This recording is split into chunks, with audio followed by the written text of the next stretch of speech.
নমস্কাৰ news express অসমৰ সমুদ্ৰসকলৈ স্বাগতম জনাই দিনটোৰ খবৰ হৈতে ষ্টুডিঅ'ত মই শিখা আহিছো গুৰুত্বপূৰ্ণ খবৰ লৈ ভোটাৰ্ছ পাৰ্টি ইণ্টাৰনেশ্যনেল এইবাৰ সাজু হৈছে লোকসভা নিৰ্বাচনলৈ অসমৰ 14টা লোকসভা সমষ্টিত ভোটাৰ্ছ পাৰ্টি ইণ্টাৰনেশ্যনেলে এইবেলি প্ৰাৰ্থী থিয় কৰাব নিৰ্বাচনত পাৰ্টিৰ ব্লক কমিটিৰ দুদিনীয়া এডভান্স প্ৰশিক্ষণৰ কাৰ্যসূচী গ্ৰাম্য কামৰূপ জিলাৰ ৰঙিয়াৰ হৰদত্ত বীৰদত্ত ভৱনত 23 আৰু 24 আগষ্টত অনুষ্ঠিত হৈ যায় ভোটাৰৰ অধিকাৰ সুৰক্ষিত কৰিবলৈ এইবেলি পাৰ্টিয়ে লোকসভা নিৰ্বাচনত অংশগ্ৰহণ কৰিব বিচৰাটোৱে ৰাজ্যৰ ৰাজনৈতিক ক্ষেত্ৰত গুৰুত্ব বহন কৰিছে মানৱ অধিকাৰ মানৱতা ব্যক্তি স্বাধীনতা আদি শব্দৰ অৰ্থ বৰ্তমান বহু সংকুচিত হৈ গৈছে এই শব্দৰ অৰ্থ বৰ্তমান কেৱল ৰাজনৈতিক নেতাৰ সা-সুবিধাৰ বাবেহে যেন ব্যৱহৃত হৈছে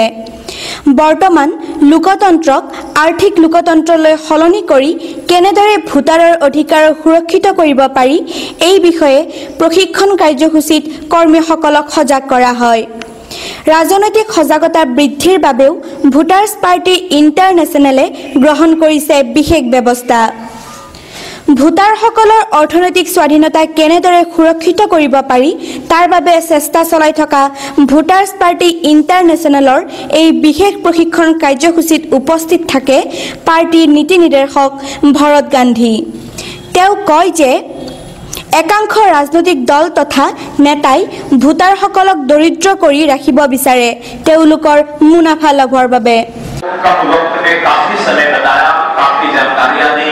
उम्मीद है कि आप लोग का फायदा उठाएंगे पार्टी के लिए फायदा उठाएंगे देश और दुनिया आसाम के गरीबों के लिए उसका फायदा उठाएंगे हमें ये उम्मीद है कि आपके परिवार के लिए भी हमने जो जानकारी दी है वो काम आएगी देखिए ये रंगिया में 2 दिन का ट्रेनिंग प्रोग्राम था वोटर्स पार्टी इंटरनेशनल के ब्लॉक कमेटी के अधिकारियों का इसमें कोई जनरल पब्लिक नहीं थी ये वो लोग हैं जिन्होंने अपनी ज़िंदगी समर्पित कर दिया है आर्थिक गुलामी ख़त्म करने के लिए ख़ास करके ये पहला संगठन है यह पहला मिशन है जो ये मानता है कि गरीबी प्राकृतिक नहीं है इसे कानूनों से बना के रखी गई है अब जो लोग कानून बनाते हैं वो गरीबी का दर्द नहीं झेलते और गरीबी का जो दर्द झेलते हैं वो केवल वोट देते हैं कानून बनाने तक उनकी पहुंच नहीं है ऐसी स्थिति में हम ये मानते हैं कि किसी पार्टी की गलती नहीं है किसी नेता की गलती नहीं है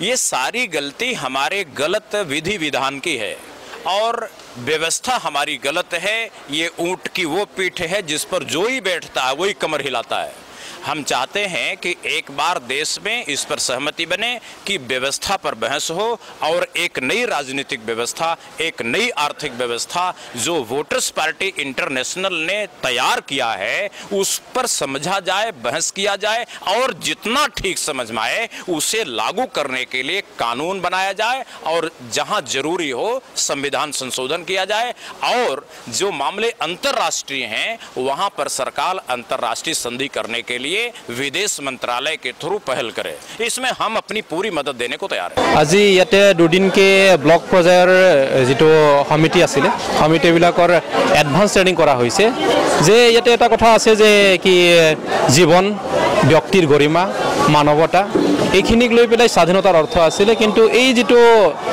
ব্যক্তিৰ গৰিমাৰ কথা স্বাধীনতাৰ কথা যেটো কথা হৈছে এইটো বহল অৰ্থত বৰ্তমান তাৰিখত হোৱা নাই যিমান বিলাক মন্ত্ৰী বিধায়ক আৰু চৰকাৰী কৰ্মচাৰীৰ স্বাধীনতা ব্যক্তিৰ গৰিমাৰ কথাহে বৰ্তমান প্ৰতিপন্ন হৈছে গতিকে ইয়াক বহল অৰ্থত ভাৰতীয় সংবিধানখন প্ৰকৃততে বহল অৰ্থত প্ৰকৃত স্বাধীনতা বা প্ৰকৃত যেটো সংবিধানখন প্ৰস্তুত কৰিবৰ কাৰণে এইখিনি প্ৰয়াস কৰা হৈছে ইপিনে ৰঙিয়াৰ এই প্ৰশিক্ষণ কাৰ্যসূচীত ৰাজ্যিক বিষয়ববীয়াৰ লগতে 14খন জিলাৰ লগত ব্লক কমিটিৰ বিষয়ববীয়া তথা কৰ্মকৰ্তাসকল উপস্থিত থাকে desk report news express Assam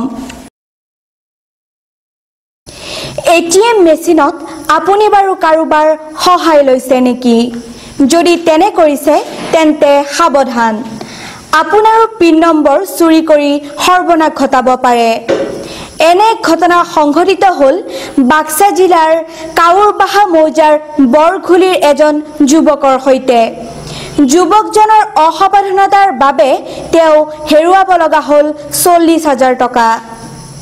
নিজৰ অসাৱধানতাৰ বাবে কাউৰবাহাৰ বৰঘুলিৰ এজন যুৱকে হেৰুৱালে 40,000 টকা। গুৱাহাটীৰ এপলো হস্পিটেলত কৰ্মৰত অজয় শংকৰ ডেকা নামৰ যুৱকজনে গণেশগুৰিৰ SBIৰ ATM এটাত পিন নম্বৰ উলিয়াবলৈ যাওঁতে হেৰুৱাব লগা হ'ল সাঁচতীয়া ধন। ইতিমধ্যে আৰক্ষীক এই বিষয়ে অৱগত কৰাৰ লগতে ATM কাৰ্ডখন ব্লক কৰিছে যদিও দুৰ্বৃত্তই নিজৰ কাম কৰি উঠাও হয়। কি ঘটিছিল শুনোৱা হওক যুৱকজনৰ মুখেৰে। যোৱাকালি 23/8/18 ইভিনিং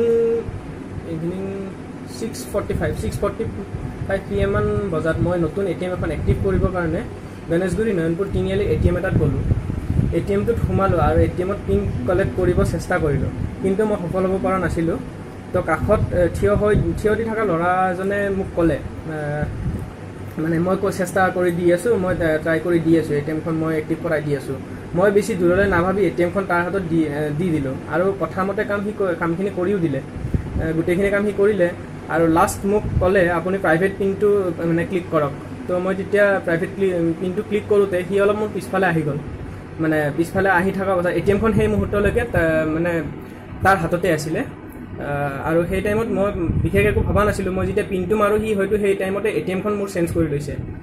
তো ATMখন চেঞ্জ কৰাৰ পিছত পিন চিন জেনেৰেট কৰা হৈ গ'ল, পিনটো মই লৈ ল'লোঁ, পিনটো মানে কামখিনি কমপ্লিট হৈ গ'ল। তো মই তাক বিদায় দিলোঁ, থেংক ইউ কৈ তাক বিদায় দি দিলোঁ, ময়ো গুচি আহিলোঁ মোৰ ফালে।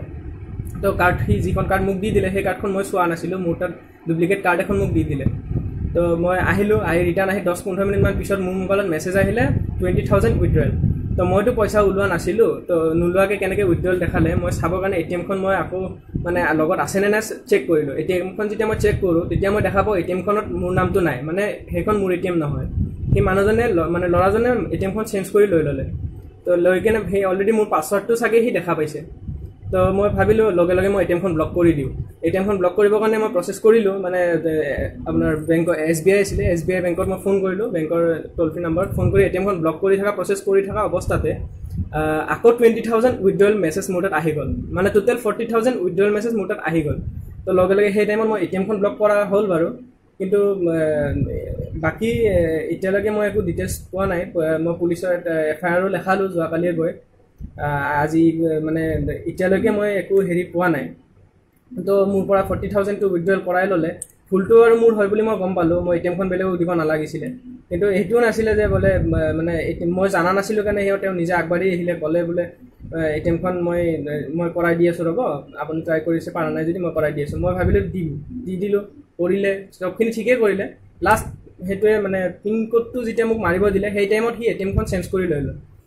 হোজাইত বিশুদ্ধ খোৱা পানীৰ বাবে হাহাকাৰ ৰাইজৰ। পৌৰসভা এলেকাত বিশুদ্ধ খোৱা পানী যোগান ধৰাত ব্যৰ্থ হোজাই পৌৰসভা। পৌৰসভাই যোগান ধৰা পানীত ওলাই ঘোলা পানী, উপযোগী পানী যোগান ধৰাৰ দাবী।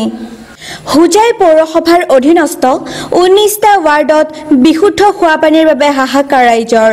হয়, হোজাইত পানীৰ হাহাকাৰ, পিছে এই হাহাকাৰ গ্ৰামাঞ্চলত নহয়, পৌৰসভাৰ অধীনস্থ অঞ্চলত এই হাহাকাৰ পৰিস্থিতি। হোজাই পৌৰসভাই বিশুদ্ধ খোৱা পানী যোগান ধৰাৰ নামত কৰিছে ভেকু ভাওনা। বিজেপিৰ দখলত থকা হোজাই পৌৰসভাৰ পৌৰ নেত্ৰী মমতা দে আৰু উপ পৌৰপতি সমীৰ চৰকাৰৰ ৰাইজে সন্মুখীন হোৱা পানীৰ সমস্যাৰ প্ৰতি নাই কাণসাৰ। আমি দেখুৱাব বিচাৰিছোঁ পৌৰসভাই বিশুদ্ধ খোৱা পানীৰ নামত যোগান ধৰা ঘোলা পানীৰ দৃশ্য। এই দৃশ্য হোজাই পৌৰসভাৰ অন্তৰ্গত 4 নম্বৰ ৱাৰ্ডৰ। চাওক, বিশুদ্ধ খোৱা পানীৰ নামত ৰাইজে লাভ কৰিছে ঘোলা পানী। এই পানীত মাজে সময়ে ওলাই নলাৰ জাবৰ আৰু পোক পৰুৱাও। এনেদৰে বিশুদ্ধ খোৱা পানীৰ নামত বৰপি যোগান ধৰিছে হোজাই পৌৰসভাই। লেতেৰা পানী সেৱন কৰি দুৰাৰোগ্য ৰোগত আক্ৰান্ত হোৱাৰ সম্ভাৱনা প্ৰকট হৈছে যদিও তিল মানুহ গুৰুত্ব নাই পৌৰসভাৰ। ইফালে এই দৃশ্য 8 নম্বৰ ৱাৰ্ডৰ। পৌৰসভাই ৱাৰ্ডখনত অবৈজ্ঞানিকসন্মতভাৱে এনেদৰে কালভাৰ্টৰ ওপৰেৰে নিছে পানী যোগান ধৰাৰ পাইপ। লক্ষণীয় যে বাৰ্ডখনত পানী যোগান ধৰাৰ পাইপ আছে ঠিকেই, কিন্তু পানীহে নোলাই সেই পাইপেৰে। বছৰ বছৰ ধৰি এই অঞ্চলৰ ৰাইজে লাভ কৰা নাই পৌৰসভাই যোগান ধৰা বিশুদ্ধ খোৱা পানী। ফলত পানীৰ বাবে হাহাকাৰ হোজাইবাসীৰ। আমি এতিয়া হোজাই মিউনিচিপালিটিৰ পৰা যিটো পানী যোগান দি আছে, সেই পানীটো ছাপ্লাই আমি যেতিয়াৰ পৰা কানেকশ্যন লৈছোঁ তেতিয়াৰ পৰা লেতেৰা ঘোলা পানী আমি পাই আছোঁ। কিন্তু তেওঁলোকে এইটো আমাক খোৱা পানী যোগান ধৰি আছে।